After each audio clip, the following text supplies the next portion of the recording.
how to fix any problem you have with the WhatsApp call. Hello guys, so if you have any problem with the WhatsApp calls, this video or this tutorial is gonna help you a lot. So please keep watching until the end. First thing you wanna do is open the settings on your phone, open the apps manager, go to the apps like this, and then you need to wait a few seconds right here on this page. Just wait a few seconds and then scroll until you find the WhatsApp.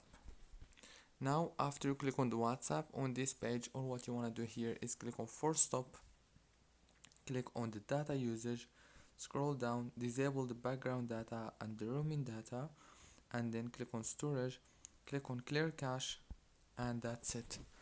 Don't forget to like, subscribe, and thank you so much for watching this tutorial until the very end.